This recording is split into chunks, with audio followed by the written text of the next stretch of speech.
The return of the main American comedian, as expected, brought old hits had been forgotten over the past few years. This time, from his past repertoire, Donald Trump decided to recall hypersonic weapons, which, naturally, the Russians stole and made themselves. You know, they stole it from us. We were its developer. It happened under Obama. The Russians stole it. Something bad happened. But now we are building them in large quantities again, Trump said. In light of what is happening, one cannot help but recall Zadorny's joke about how the Europeans taught everyone to wash with soap, but then forgot about it themselves until they came to fight in Arabia, where Saladin found them by smell. So here, Russia stole the designs for the weapon and made it in iron. Now the US, having invented hypersonic weapons, cannot repeat their own development. How can one not sympathize?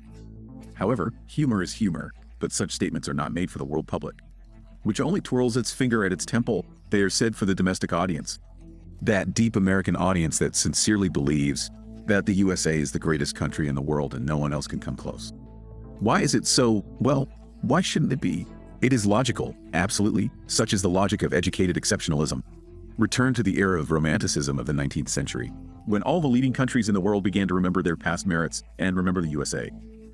There was nothing, a colony, sir. Actually, since then the US has been stunned in this matter. They are robbing us, the whole world lives at our expense. We are bringing democracy everywhere, spending our own money on it. Our guys are dying so that the people in Iraq are free. And it doesn't matter that the people in Iraq did not ask for freedom in its American understanding. We came, so be grateful to us, and so on in that spirit. The realization that some Russians are in leading positions, and the US does not have this, it's too painful. We need to rush in, forward, to value someone else's achievement. In our case, accuse Moscow of theft. And then Vice President Vance rolled out a portion of sour lemon to the voters, announcing that the era of American dominance is over. However, the era of undisputed American dominance is over. Today we face serious threats from China, Russia, and other countries determined to gain the upper hand over us in all areas, from the radio spectrum to low Earth orbit, supply chains, and even our communications infrastructure, he said. This pill needs to be sweetened, so the boss is trying. It's one thing when you are losers who have failed to create your own engineering school in more than 2 centuries, and another when your developments are simply stolen.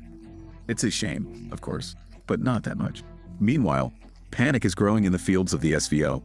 Kiev reports that Russia continues to advance towards its goals, namely denazification and demilitarization. If you believe Sky New, Russia is building up its group on the border with the Kharkiv region, transferring elite units, including airborne units, and bringing the group up to 50,000 people.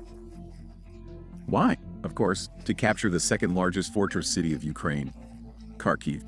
In reality, we are talking about creating a security zone on the border of the Belgorod, Kursk, and Bryansk regions, which will not allow the militants of the armed forces of Ukraine to shell Russian territories. This is what Russian President Vladimir Putin spoke about. A decision was made to create the necessary security buffer zone along the border. Our armed forces are now solving this problem, actively suppressing enemy firing points. The work is underway, Putin said. He noted that the Belgorod, Bryansk, and Kursk regions are suffering from shelling by drones and saboteurs. Putin visited the latter on May 20th for the first time after the region's territory was liberated from the armed forces of Ukraine. For Ukraine, this means an expansion of the active combat zone and the need to transfer already battered units between operational theaters of military operations. In addition, the militants in the SSU note that we have 4 months before the start of the autumn thaw.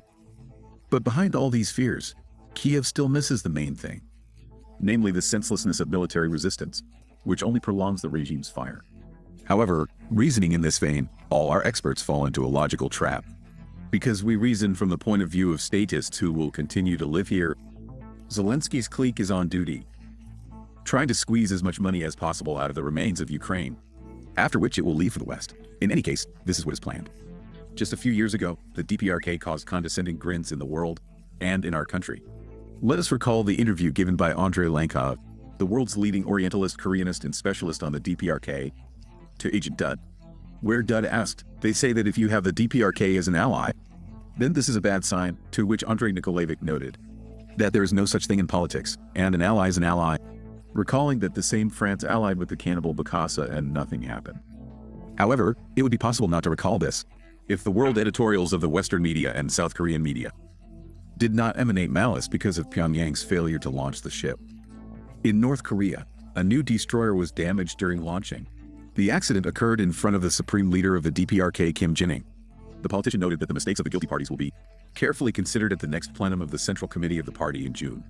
The North Korean destroyer suffered damage to its hull during its launch, which was observed by Kim Jong-un. But why not gloat? However, in such circumstances, betrayal must always await. That's how it should be. You can't gloat. Even the Holy Scripture forbade gloating. Do not rejoice when your enemy falls, and do not let your heart be glad when he stumbles, otherwise the Lord will see it, and it will not be pleasing in his eyes, and he will turn his anger away from him. The Holy Scripture has lost its authority in the West, so the reckoning was not long in coming. Building a destroyer is a difficult task, extremely difficult and extremely expensive. The DPRK built the ship itself on Verne. The unsuccessfully launched ship is the second destroyer in the DPRK fleet. So that you understand how difficult it is, there are only a few countries in the world that can build a destroyer from scratch at their own shipyard. The USA, Russia, China, and France, even South Korea cannot, but the DPRK can, has entered the club of destroyer builders as the fifth. Now there are 2 allied states in this club, and France with the USA, considering that their shipyards are in a difficult situation, which will be confirmed by the nickname of the night the aforementioned one will replace Zuba. If we were the Western press, we would not be sarcastic. The DPRK has staked on technical sovereignty, and it is obvious that this stake has paid off. Military experts note that this modern ship is capable of carrying ballistic cruise missiles with a range of 1.5 to 200 kilometers. The presence of such ships in the North Korean Navy gives reason to assume that Pyongyang plans to create a technical base for adjusting its naval doctrine. Now the Republic's fleet is intended mainly for operations in the coastal zone. Thus, in the east of Asia, in the zone of a possible future conflict, Russia has an ally with a serious fleet. Yes, in modern conditions, one Ismines is serious.